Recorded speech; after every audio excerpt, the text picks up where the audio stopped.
The KUAM Podcast Network is back and on demand, featuring a great variety of podcasts from our island and region, including culture, lifestyle, awareness, crime, politics, commentary, comedy, and entertainment. Available on most streaming platforms. The KUAM Podcast Network. Subscribe and listen now.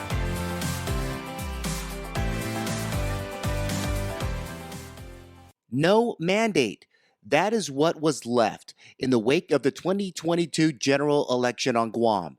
If you are registered to vote in the U.S. territory of Guam, this episode is for you. For those newly registered voters, this episode, I hope, is a wake-up call. That's It, That's All is on now.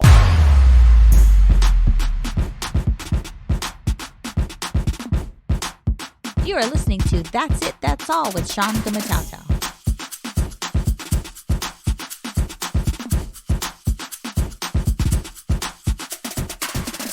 You are listening to That's It, That's All. I'm Sean Gumataotao. The podcast is presented by Get LLC, a consulting and specialty construction materials and supplies company based in Guam, serving government and private sector organizations in the Western Pacific and beyond. Need help on writing a safety plan? Need support with your workforce, or need to build a workforce in Micronesia? Well, ask Get LLC. They can be found on the web at get-guam.com. Check them out today. Welcome to those listeners checking out the podcast in Barrington, Illinois. Excited to greet those new listeners in Mountain View, California, just across the bay from where I spent my younger days. And can't forget the listeners right here in Guam, Jigo, Northern Guam, tuning into the podcast. Half a day to you all. The format of That's It, That's All is simple. Let the podcast take you from one end of the island of Guam to the other. Any trek across the 240 square miles of this island paradise is a good one. Remember to download the podcast ahead of that next bike ride before you start this shift on your laptop or desktop computers, or just ahead of your planned road trips near or far. Thank you to our friends at redcircle.com and pushing out the podcast on Spotify, Apple Podcasts, Stitcher, and Amazon Music. Also, That's It, That's All can be heard on the iHeartRadio app and on Pandora. We are proud of our association with the KUAM Podcast Network, Micronesia's leader in award-winning broadcast news and information, and the multimedia home of original programming from the island of Guam. Hit the like, subscribe, or follow buttons of That's It, That's All wherever you get your podcasts today. When the podcast premieres, the Guam Election Commission would have certified the results of the 2022 general election in Guam. As we saw again recently, and in the last 3 election cycles here, election results are misleading. You know what? Our island politicians are counting on that.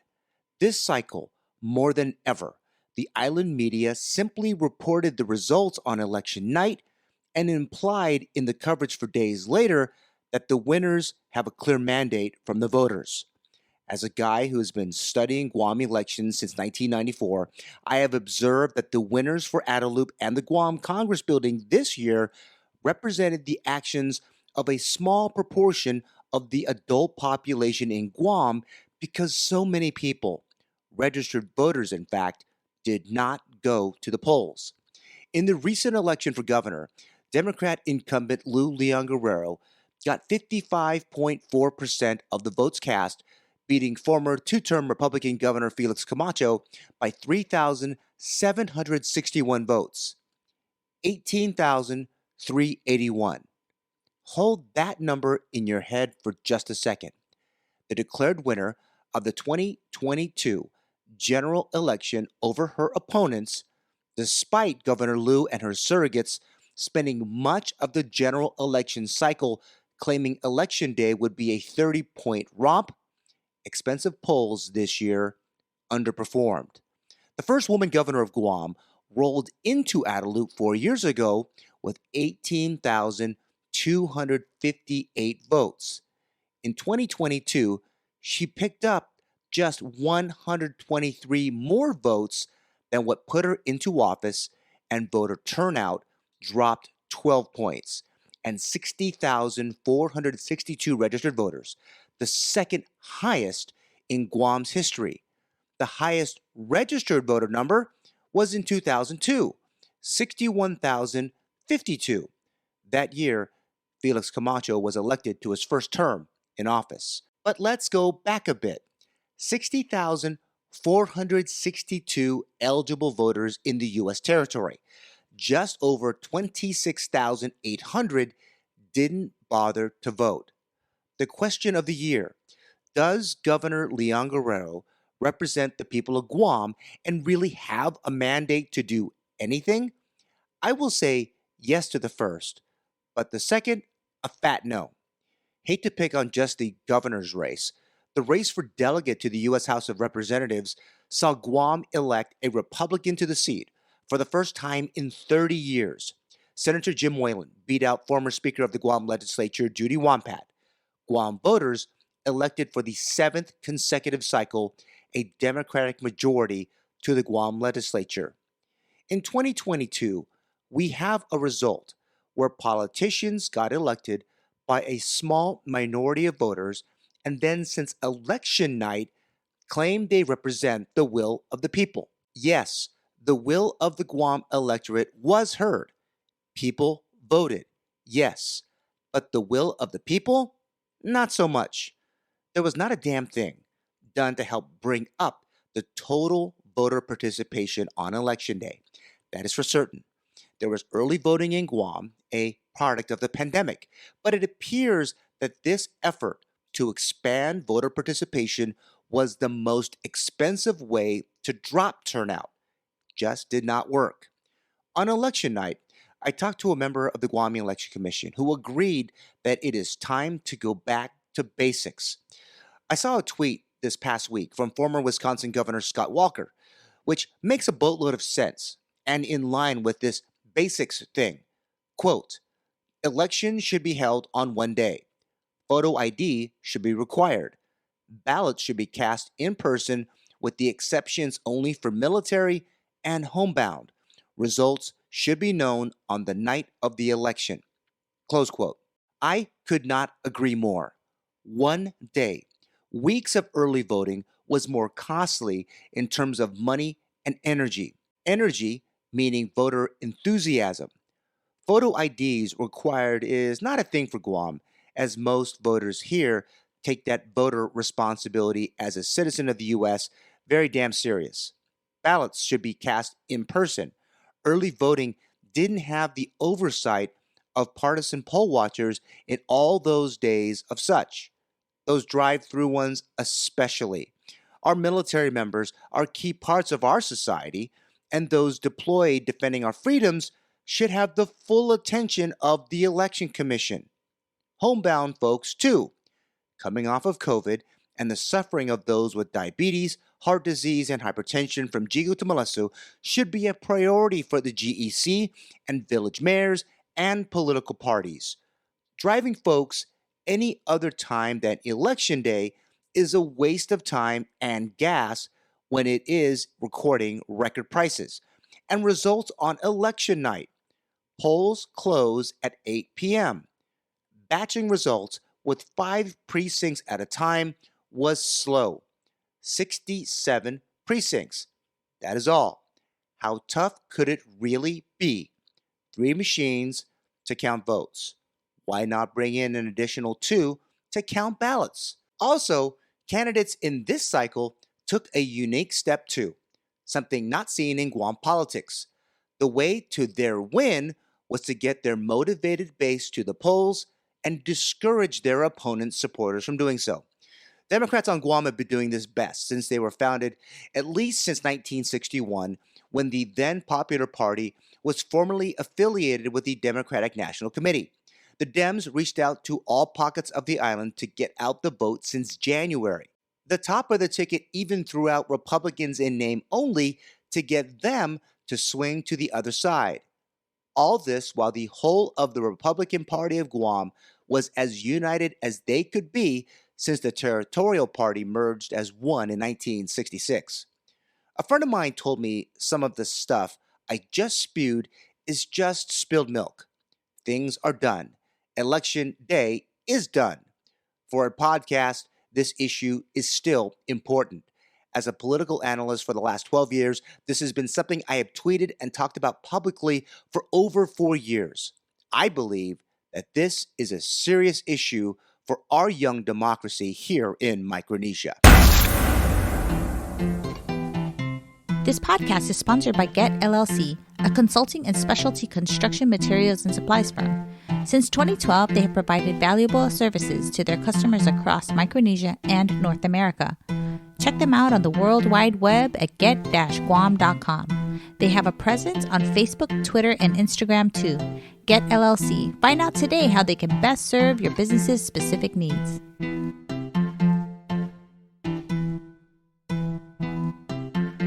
In his 2002 book, Where Have All the Voters Gone?, Martin Wattenberg starts with this quote: American elections are suffering from chronically low participation rates. In 2000, despite the fact that partisan control of the presidency, Senate, and House all appeared to be simultaneously up for grabs for the first time in generations, turnout was a mere 51% of the voting age population. Wattenberg goes on, quote, young people in particular are passing up their opportunities to vote at alarming rates. According to the U.S. Census Bureau studies, just 29% of 18 to 20-year-olds voted in 2000 and only 14% voted in 1998. At a time when democracy is tentatively spreading around the world, America's low turnout rates provide a poor example for emerging democracies. Close quote. Wattenberg wrote, if only a minority of people vote and this group fails to be representative, then democracy suffers. Wattenberg and political scientists across America and the world are still asking this question 20 years and running. What does this say of the political parties and candidate-centered politics here and across all the U.S. territories and the region? Well, the U.S. Virgin Islands is still picking up the pieces from Hurricanes Irma, Maria, and Dorian and the pandemic under Governor Albert Bryan, who just won his second term.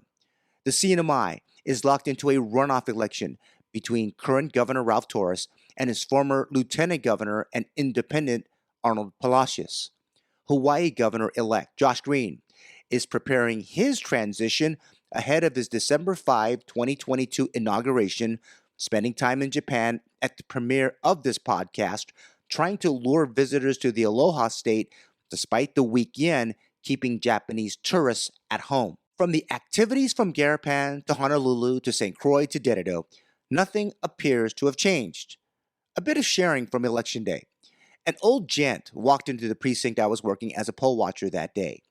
Loudly, he exclaimed to voting officials there, I'm voting for just one candidate for senator. I can do that? The young GEC officials looked bewildered and nodded their heads in approval. Candidate-centered politics appears to have worked out for many new members of the Guam legislature. 6 new members. 6 new perspectives.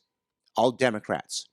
On the flip side, GOP members with name recognition, to include some former senators, could not crack the top 15. Election night left many people scratching their heads, but mostly from those who in fact voted. Did the parties in Guam actually do their part to get the vote out? They too could be responsible for the turnout. The Democratic Party of Guam threw some barbs at the governor's race and claimed they had the best slate for their party in years. The GOP jumped out late, contrasting the current administration, and got assistance from the RNC for the first time in many, many moons. I talked about the turnout recently when asked if a lower number would affect the Republican Party's chance to retake Adelup. I said then that our island as a whole would be affected. Not one candidate, not one party, but the electorate as a whole. I still believe this to be the case. The respective parties' influence on the electorate is affecting voter turnout rates. Can it be that being hypocritical of turnout should be replaced with how impressed we are with our people who did vote, as the political system is asking more and more of that busy island voter than is reasonable? Maybe. Our elections are pretty user-friendly in Guam. Heck, renewing a driver's license ensures we never have to register to vote again, as long as we want to drive. We're at a place where public participation in governance is right at our fingertips. Voting really is easier. If you wanted a ride, you could have got one to the polls. Voting officials worked overtime to get to voters in every part of our community. Day, they did their very best. I'm going to say it wasn't good enough. We should be angry that more did not take part in this past election. Young and old voters should recognize that such apathy is just not good for us all. Why not hold elected officials accountable for their action or the lack of it? Crime is staring at us every day, violent crime especially. Our public schools are in disarray, all from political patronage and vanity. Guam's healthcare system has seen better days, even with 2 hospitals. The policy considerations go on and on. A vote is that accountability action that is needed to send a message to all public officials. A vote brings humility. At least it should, every 2 and 4 years. It is that check on the balance of power by those charged with providing critical public services. This podcast is sponsored by Get LLC, a consulting and specialty construction materials and supplies firm. Since 2012, they have provided valuable services to their customers across Micronesia and North America. Check them out on the World Wide Web at get-guam.com. They have a presence on Facebook, Twitter, and Instagram too. Get LLC. Find out today how they can best serve your business's specific needs.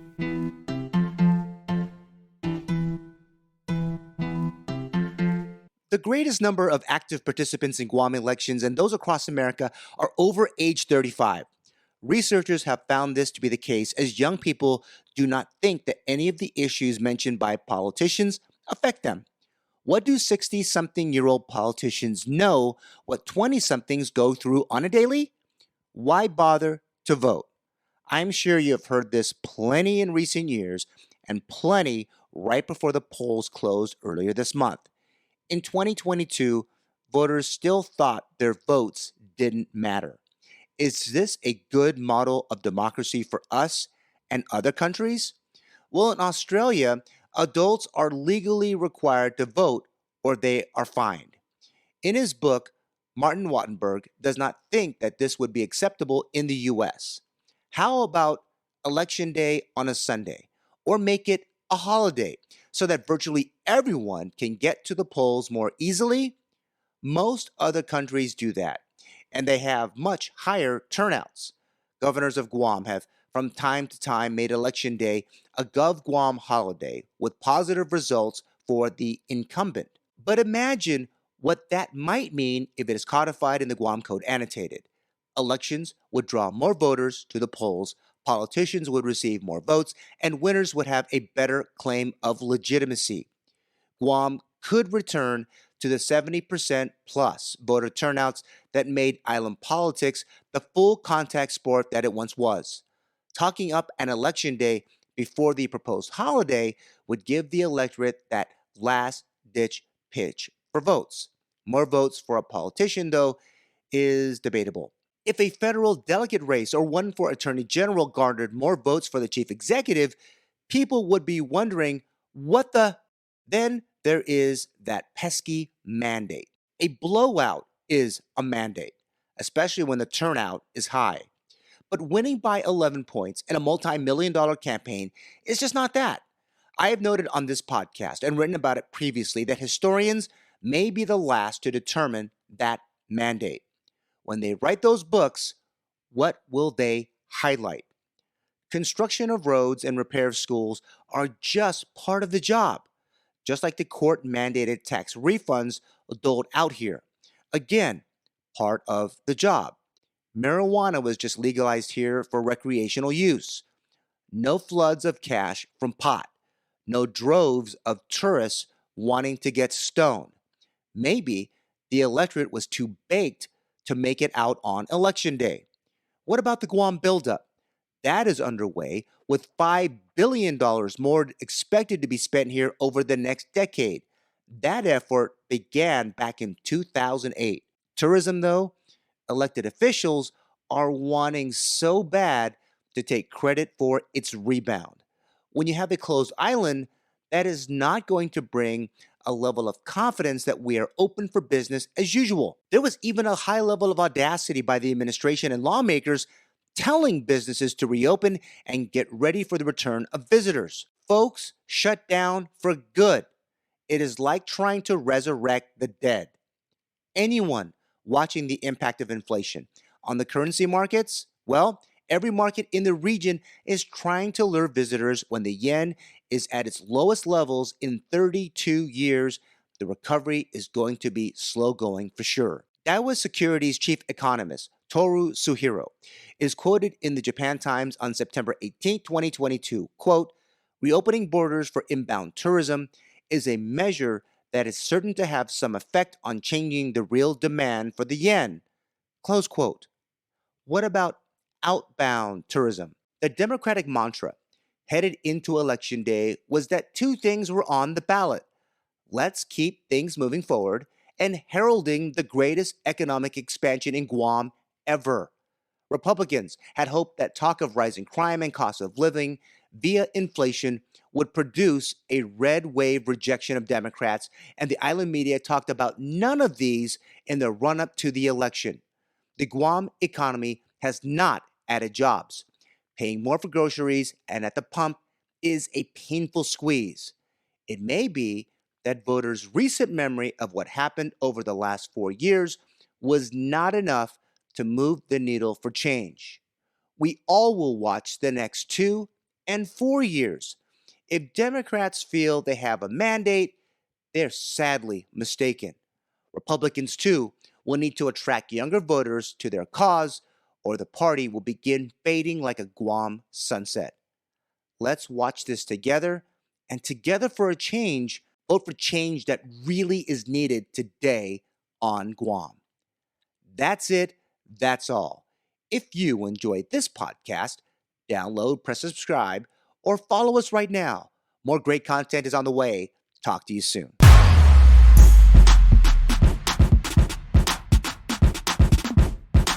The That's It, That's All podcast is produced by Sean Gumataotao. Executive producer is Trisha Gumataotao. Hit the subscribe or follow button and leave a review. Thanks for listening.